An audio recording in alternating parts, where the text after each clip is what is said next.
여의도맨션 구독자 여러분 안녕하십니까, 박정호입니다. 안녕하십니까, 조PD입니다. 형님, 솔직하게 제가 말씀을 드리면은 저는 뭐 맹목적인 친중파도 맹목적인 친미파도 아닙니다. 근데 이 국익을 놓고 항상 봤을 때 중국하고 약간 좀 경제적으로 좀 멀어지고 있다는 느낌이 들어요. 우리가 그러면 한쪽으로 미국만 이렇게 바라보고 있어야 되는 건지 이게 맞는 건지 좀 의견을 좀 말씀해 주세요. 이 또 나도 이제 고민이 돼. 무슨 소리가 있냐면, 이번에 통계를 보고 나도 좀 당황한 게 있었는데, 중국과의 교역 규모가 점점 줄고 있고, 네, 맞아요. 직접적으로 우리가 중국에 들어갔던 우리 기업들이 대부분 철수했고, 우리 삼성의 휴대폰도 중국 시장 점유율 미비해졌고, 현대차의 중국 시장 점유율 미비해졌고, 우리 가전제품들 중국 시장 점유율 점점 미비해졌단 말이야. 그래서 중국에서 우리가 돈 벌을 것도 별로 없고, 오히려 우리가 중국에 발주해서 그 다음에 물건이나 만들어 주세요. 그럼 그거 갖다가 우리 조립하고 뭐 해서 외국에 갖다 파는 게 우리 주요 스타일이니 우리가 그렇게 바뀌어가고 있었는데, 그러면 중국은 상대적으로 중요도가 덜하네, 이렇게 생각할 수 있잖아. 네. 그런데 요즘 어떤 일이 생겼냐면, 중국과의 교역은 예전만 못하게 점점 진화 발전되고 있는데, 우리나라가 위안화가 더 필요해졌어. 그래요? 이게 진짜 아이러니한 상황이 돼버렸어. 좀 설명을 해볼게. 네. 일단 대중국 무역 같은 경우는 작년 대비 올해 3.3%가 또 줄었어. 또 줄었어요. 계속 줄고 있어. 그러다 보니까 뭐 무역 비중에서 중국의 비중은 점점 줄어. 특히 수출 결제 규모를 가만히 계산해 봤더니 수입보다 예전에는 한 3배가 더 많았거든. 중국 애들이 우리 거 많이 갖다 썼잖아. 그렇죠. 돈 많이 벌었죠. 그렇지. 그래서 우리가 1등 우리가 교역국이 중국이었는데, 그래서 수출을 우리가 훨씬 많이 하고 수입을 덜 했는데, 2022년부터는 수입이 수출과 근소한 차이로 비슷해진 거야. 그러니까 중국에 갖다 팔 건 별로 없는데 뭐라고 했다? 사오고 있다는 거죠. 사오고 있다는 거지. 너 이 옷 거기서 산 거 같은데? 근데 찾아보면 많이 있을 거예요. 뭐 맞아. 실생활에 너무 이제 많이 들어와 있어가지고. 당연하지. 중국을 걸러내기가 어려울 정도예요. 맞아. 나도 얼마 전에 키보드 하나 바꾸는데 누가 그러더라고, 학생 하나가. 그걸 왜 거기서 사세요? 그래서 왜 우리나라 대표 쿠땡에서 하려고 했더니 똑같은 게 테무나 거기 들어가면 더 싸요. 그래서 진짜 들어가봤더니 몇천 원 안 되기만 하지만 진짜 더 싸더라고.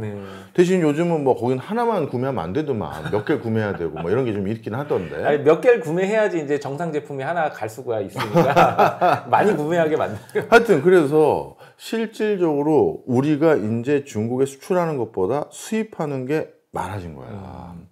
급격히 는 거야. 그렇죠. 그런데 지금 추세로 봤었을 때 사회가 계속 양극화되고, 또 양극화를 떠나서 또 소비 트렌드가 요즘은 어떻게 됐냐면, 내가 의미 있다라고 생각한 한두 개의 분야, 한두 물건은 명품을 사. 좋은 걸 사. 그렇죠. 그런데 나머지는 아껴. 요즘 다 그래. 엄청난 자산가들도 다 그래. 대부분은 짝퉁옷 뭐 쿠팡이나 이런 데서 그냥 갖다 사서 입기도 하고 쓰기도 하다가, 본인이 정말 중요시 생각하는 그 한두 개만 진짜 비싼 걸 사더라고. 그리고 예전에는 이제 싼 게 비지떡이다 이런 얘기 있잖아요. 옛날에는 진짜 싼 거를 사면은 진짜 못 쓸 물건들이 왔다면은, 요즘에는 그래도 물건들 퀄리티가 대체적으로 좀 높아졌어요. 맞아. 그래서 우리 같은 개인들도 뭔가 팍팍한 살림에 조금이라도 합리적 소비를 하는 대안으로 중국 제품을 더 많이 선호하는 면과 부분들도 있다 보니까, 자연스럽게 이거는 중국의 위안화가 필요한 상황이 돼버리는 거야. 자, 이게 무슨 소리인지 설명을 해줄게. 자, 우리가 교역은 가공무역이 있고 최종재를 그냥 수출하는 그런 형태의 무역이 있어요. 그렇죠. 이 가공무역은 어디다가 뭘 사와가지고 내가 다시 가공을 해서 어디다 다시 갖다 파는 거야. 근데 그동안 우리가 중국하고 교역했던 대부분이 가공무역이 많았어. 중국에서 값싼 기자재, 부품 이런 거 수주 받아가지고 그 부탁해서 가져오면 한국에서 마지막으로 제일 예쁘게 만들거나 정교하게 만든 건 해서 이걸 미국 시장이나 유럽 시장에 보내고 했단 말이야. 아, 그렇죠. 대표적으로 자동차도 그래. 그 우리 그 뭐 일본에서 소부장 들여오고 중국에서 이렇게 뭐 해서 우리가 완성품 만들어서 팔고 그게 이제 밸류 체인이었잖아요. 맞아. 그런 것들이 많았지. 물론 중국에서 완성해서 보낸 것도 있었지만 최근 들어서는 중국 메이드 인 차이나 들어가는 순간 교육 허들이 많다 보니까 그냥 만드는 것도 한국에서 하고 값싼 것만 중국에서 들어왔단 말이야. 그런 거는 가공무역이야. 밸류 체인들이 있는 거지. 이런 거는 통상적으로 달러로 결제해. 왜냐하면 내가 받을 때도 달러를 줘야 되고 그렇죠. 줄 때도 이 사람들이 대부분 미국 시장이나 영미권 시장들이 많잖아. 그렇죠. 달러를 받게 돼.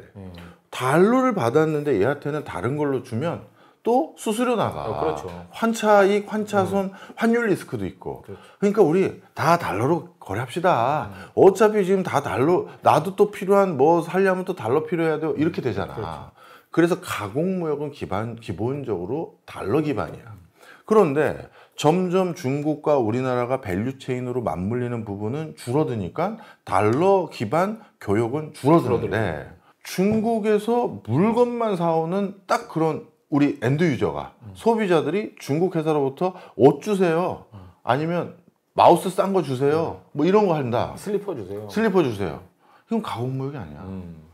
중국 입장에서는 이걸 그래서 지금 뭘로 바꾸려고 하냐면 위안화로 결제하다. 위안화 결제로.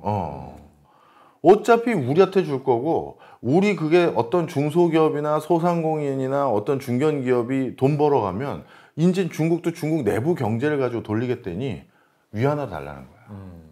그러니 한국에서 그런 비즈니스 할 때 필요한 건 이제 달러가 아니라 위안화가 된 거야. 실제 중국도 달러 의존도를 낮추기 위해서 그거 달러 일부를 안 쓰는 것도 있고 또 하나가 더 있어. 최근 들어서 위안화가 강세니 약세니? 약세야. 약세요.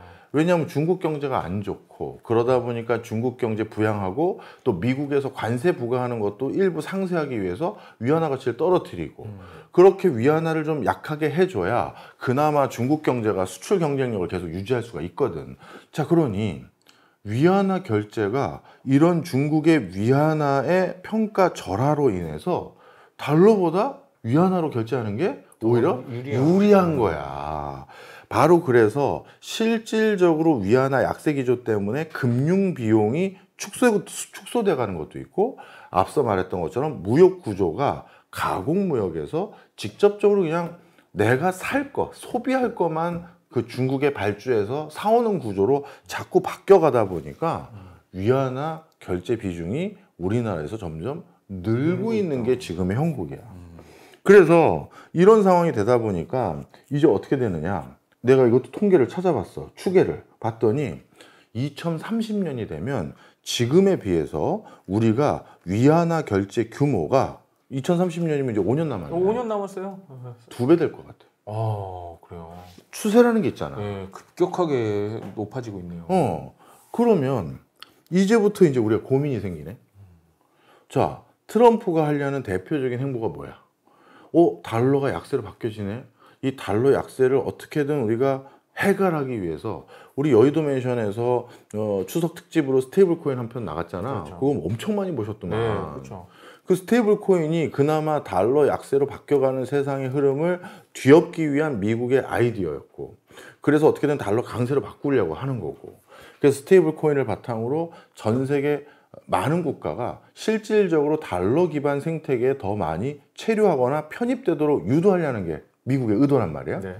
그리고 지금 가장 걱정하는 것들 중에 하나가 브릭스 국가들끼리 중국, 러시아, 인도, 브라질, 남아공, 이집트, 뭐 이런 이란 이런 국가들끼리 우리들끼리 앞으로 국가 간에 결제하고 거래할 때는 달러 쓰지 맙시다.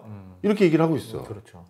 그러다 보니 어떤 일이 생기냐면 미국 입장에선 뭐야, 이러다가 달러의 패권 이 단어가 무색해지게 됐는데 이런 상황이라고. 그러면 미국 입장에선 한국과 일본 같은 최우방 동맹국들이 예전보다 달러를 더 써줘야 되고 달러 생태계가 구축되고 유지되는데 훨씬 더 큰 기여를 해야 되는데 정작 우리나라 교육에 필요한 외화 중에 하나가 뭐다? 위안이다. 황당한 거지. 분명 우린 외관상은 중국과의 밸류체인 더 끊어가고 있고요. 저희는 중국과 이제 점점 교육 덜 해요. 형님 됐죠? 하려고 하는데 그래 잘한다 아우 하면 되는데 실제 무역의 결제 수단을 봤더니 위안화가 앞으로 5년 안에 2배 이상 더 비중이 커질 것 같고 이런 상황이 된 거야. 경제적으로 이제 위안화권 확대를 노리고 있는. 또 중요한 얘기 해줬어. 이게 위안화는 원래 달러의 위상을 넘볼 수가 없어. 왜냐하면 미국은 달러가 전 세계 패권 통화가 되려면 미국이 계속 적자를 봐줘야 돼요. 미국이 물건을 사줘야지만 미국 달러가 미국 바깥으로 나가잖아. 그렇죠. 그럼 미국 달러가 미국 바깥으로 많이 나가야 전 세계 통화로 쓰여질 수가 있는 거잖아. 맞습니다. 그러니 계속해서 미국이 만성적인 무역수지 적자를 봐줬기 때문에 미국의 통화가 전 세계적인 기축통화가 될 수 있었거든. 근데 미국은 만성적인 적자를 봐도 되는 나라야. 왜? 전 세계에서 어떤 국가가 교역을 통해서 얼마만큼 흑자를 봐야 되느냐 여기에 대한 여러 이론이 있어. 이론이 있지만 아주 일반적으로 우리가 직관적으로 이해하기 쉬운 걸 가지고 말하면 간단해. 그 나라가 1년 동안 이 두 개를 사올 정도의 돈은 반드시 벌어야 돼요. 첫 번째가 에너지지. 에너지. 석유 없으면 전기 없으면 그냥 국가 그냥 석기로 가는 거야. 그럼요. 그래서 한 해 동안 국민들이 쓸 에너지를 수급할 수 있는 정도의 달러가 있어야 돼요. 외화가 있어야 되고. 네. 두 번째가 식량. 그렇지. 왜냐하면 우리가 외제차는 안 타고 다녀도 되고 프랑스 명품 가방은 안 들어도 되고 스위스 명품 시계는 안 사도 되지만 먹어야 될 거 아니야. 밥은 먹어야죠. 그리고 돌아다니고 뭐 경제활동을 해야 될 거 아니야. 전기는 있어야 된다고. 그래서 어느 나라가 최소한 미니멈 리콰이어먼트로 최소한의 교역을 통해서 이 정도는 돈을 벌어야 된다라는 그 근거 기준들 중에는 이 두 개가 제일 미니멈이야. 그 이상 벌면 또 윤택해질 수는 있지만 자 그런데 미국은 이 두 개가 실질적으로 자급자족이거든. 그렇죠. 전 세계의 메이저 곡물회사 다 미국 기업이고. 석유 생산도 제일 많이 해요. 그럼 바로 그러다 보니까 미국은 사실 외화가 특별히 뭘 사오기 위해서 필요한 나라가 아니야.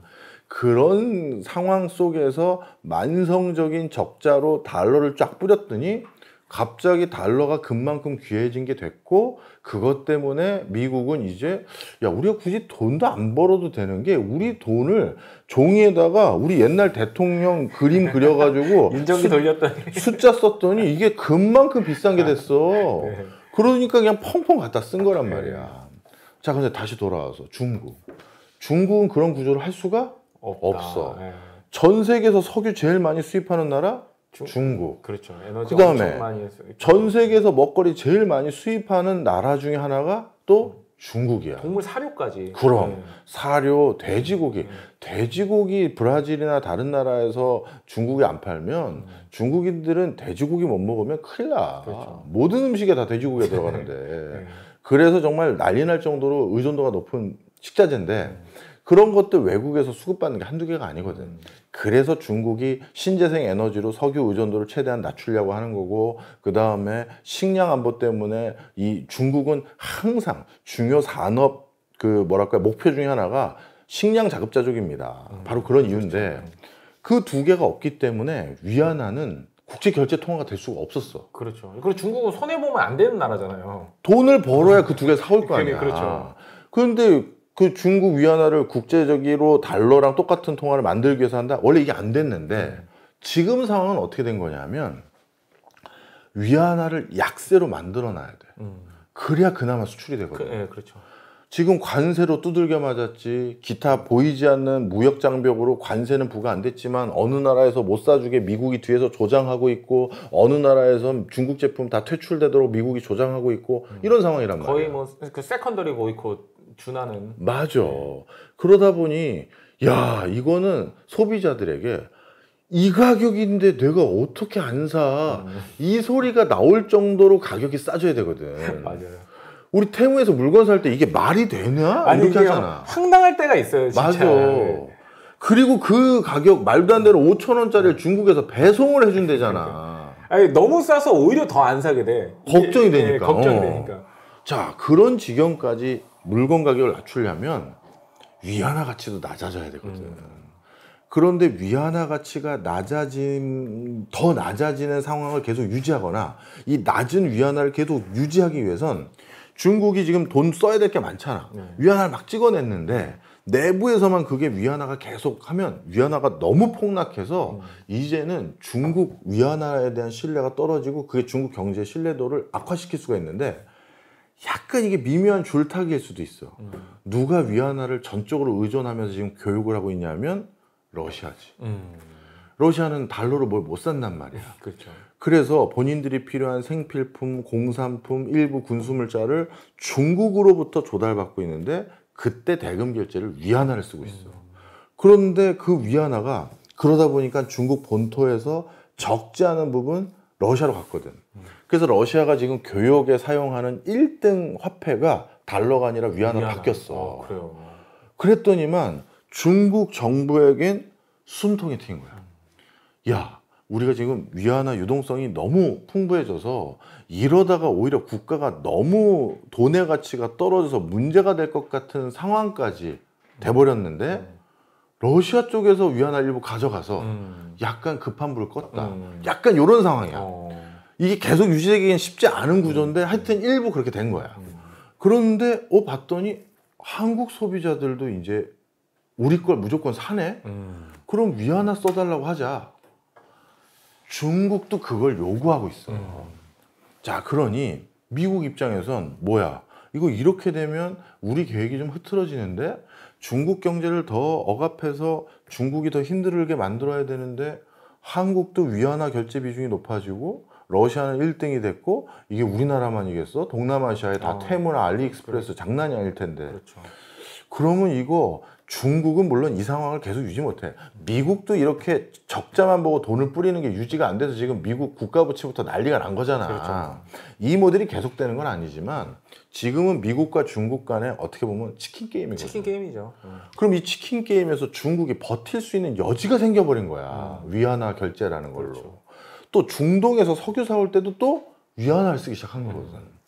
그러면 위안화 가치가 또 희석되는 것들이 더 유지가 되니 또 미국 소비자들도 테무나 알리에서 물건 계속 사게 되는 거고. 네, 관세를 매겨도 그냥 그렇게 되는 거란 말이야.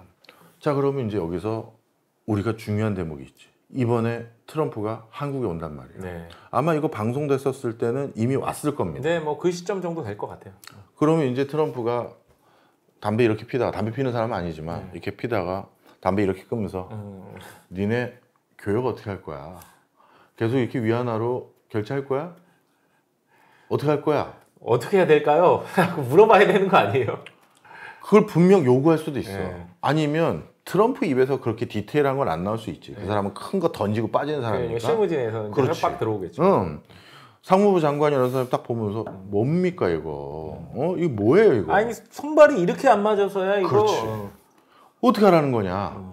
그랬을 때 우리가 그러면 중국과 거래하는 것도 달러를 쓰겠습니다 하면 달러로 환전하는 그 수수료도 또 달러로 내야 되는 거고 그렇죠. 이런 것들이 더 생겨버린다? 이야, 우리는 이제 어떻게 해야 되는 거지?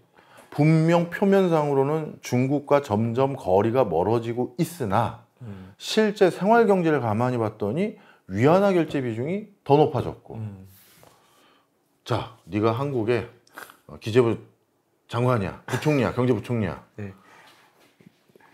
러트닉이 그 얘기를 했어. 이 위안화 이거 결제 비중 높아지고 있는 거 이거 뭐야? 여기 2030년이 되면 2배가 더 넘네. 지금 수준에서 어떻게 할 겁니까? 했어. 뭐라고 할 거야? 박정호 박사하고 상의를 한번 해보고 그 다음에 얘기를 해보겠습니다. 자, 이게 우리나라에 지금 복잡다기한 일들이 너무나도 많아지고 있어요. 여러분들 표면적으로 지금 한국은 이미 미국을 선택한 거고 그리고 중국과의 거리감이 계속 있기 때문에 이제는 이제 미국만 바라보면 된다 이렇게 순진하게 생각하시면 안 되는 이 또 복잡한 이런 결제, 화폐, 그 교육 부분의 또 변화들도 뒤에 숨어 있다.